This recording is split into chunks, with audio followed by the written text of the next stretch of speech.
Hello friends, welcome to Raj Malhotra IAS academy. आज हम बात करने जा रहे हैं प्रोजेक्ट डॉल्फिन के बारे में।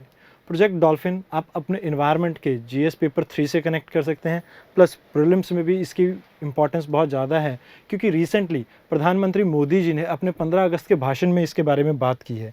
अगर बात करें प्रोजेक्ट टाइगर की, तो उसी की लाइन पे प्रोजेक्ट डॉल्फिन को लॉन्च किया गया है। प्रोजेक्ट टाइगर ऑलमोस्ट 1973 में स्टार्ट किया गया था और इसके रिजल्ट्स बहुत अच्छे थे। टाइगर की पॉपुलेशन काफ़ी इंक्रीज़ हुई, इसीलिए डॉल्फिन प्रोजेक्ट को भी उसी तर्ज पे लॉन्च किया गया है। अगर बात करें इस प्रोजेक्ट की, तो वैसे तो ये दिसंबर में लॉन्च कर दिया गया था नेशनल गंगा काउंसिल के द्वारा, बट फॉर्मली इसे 15 अगस्त के मौके पे लॉन्च किया गया है। और अगर बात करें डॉल्फिन की, तो डॉल्फिन हमारी नेशनल एक्वेटिक एनिमल है, प्लस एक इंडिकेटर स्पीशीज़ है। क्या होती है इंडिकेटर स्पीशीज़? इंडिकेटर स्पीशीज़ वो स्पीशीज़ होती हैं जो आपके इन्वायरमेंट की कंडीशन बताती है। ये मान लीजिए एक इन्वायरमेंट है, तो इसकी हेल्थ के बारे में बताएगी आपकी एक इंडिकेटर स्पीशीज़। अगर इसमें पोल्यूशन का लेवल ज़्यादा होगा तो स्पीशीज़ की पॉपुलेशन डिक्रीज़ कर जाएगी, और जब ये इन्वायरमेंट की हेल्थ अच्छी होगी, पोल्यूशन कम होगा, तो पॉपुलेशन ऑटोमेटिकली इंक्रीज़ कर जाएगी।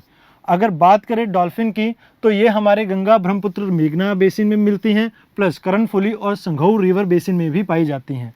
और इनका जो ब्रीडिंग पीरियड है वो जनवरी से लेके जून तक का है, जो कि वैसे तो देखा जाए बहुत लंबा पीरियड है, बट स्टिल अगर देखा जाए तो ना जनवरी से पहले ब्रीड कर सकती है ना जून के बाद, तो एक लिमिटेड टाइम ड्यूरेशन है इनकी ब्रीडिंग का, तो इसलिए भी इनकी पॉपुलेशन पे बहुत ज़्यादा इम्पैक्ट पड़ता है। और बात करें तो मैप में मैं आपको दिखाना चाहूँगा कि जैसे ये यमुना हमारी गंगा की ट्रिब्यूटरी है, यहाँ से शुरू होके ये बे ऑफ बंगाल, इस एरिया में हमारे को ये डॉल्फिन मिलती है। तो इस एरिया में जो रिवर का पोल्यूशन लेवल है वो आए दिन बढ़ता जा रहा है, तो इसलिए इसकी पॉपुलेशन जो है, क्योंकि ये एक इंडिकेटर स्पीशीज़ है, तो ये बता रहा है कि हेल्थ जो है रिवर की काफ़ी ख़राब चल रही है, तो इसलिए इनकी पॉपुलेशन भी जो है डिक्रीज़ करती जा रही है।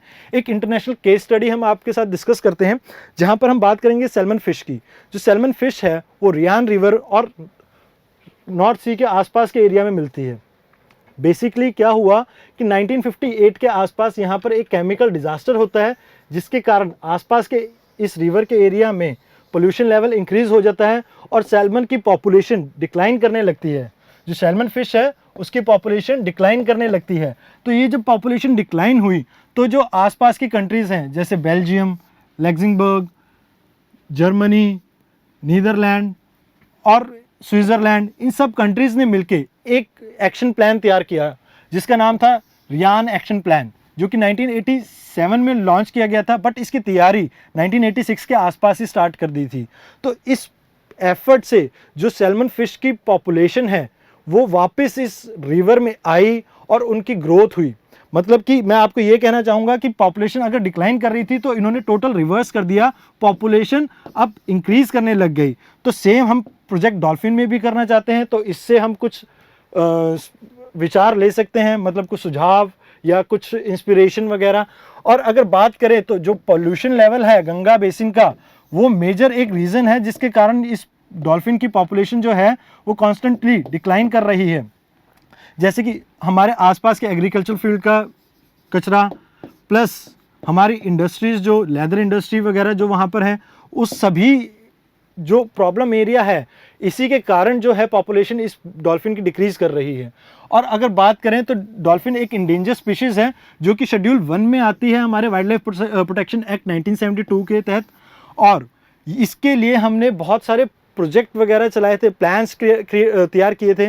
जैसे कि अगर हम बात करें तो गंगा एक्शन प्लान जो 1985 का है, उस 1985 के प्लान में भी हमने डॉल्फिन के बारे में बात की थी, बट अभी तक उसमें कुछ खास बदलाव आया नहीं है पॉपुलेशन के मामले में बात करें डॉल्फिन की। और अगर बात करें विक्रमशिला गंगा डॉल्फिन सेंचुरी, तो ये पहली सेंचुरी बनाई गई थी बिहार में जो डॉल्फिन को कंजर्व करने का काम करती है। और बहुत सारे और इनिशिएटिव लिए, जैसे 2009 के आसपास अक्टूबर 5 को गंगा को नेशनल एक्वेटिक एनिमल घोषित किया गया, और उसी के बाद जस्ट बाद 2010 से 2020 तक conservation of action plan for Ganga river dolphin, इसे भी लॉन्च किया। और इसी के साथ ही जो हमारा अक्टूबर 5, जिस दिन हमारे डॉल्फिन को नेशनल एक्वेटिक एनिमल के तौर पे बताया गया था, उसी दिन को हम Ganga river dolphin national day के तौर पे मनाते हैं। और अगर बात करूं डॉल्फिन की पॉपुलेशन की, तो ये कंटिन्यूसली जो डिक्लाइन है बेसिकली ह्यूमन मेड रीजंस की वजह से है, जैसे over fishing, industrial pollution, plus जो एग्रीकल्चर वेस्ट जो हमारी रिवर्स में जा रहा है। तो इन्हीं सभी को हमें as a whole holistic manner में डील करना पड़ेगा, तभी हम इस डिक्लाइन को रिवर्स कर सकते हैं। अदरवाइज आने वाले टाइम में भी ये समस्या जो कि तो रहने वाली है। Thank you friends, thank you for watching my video.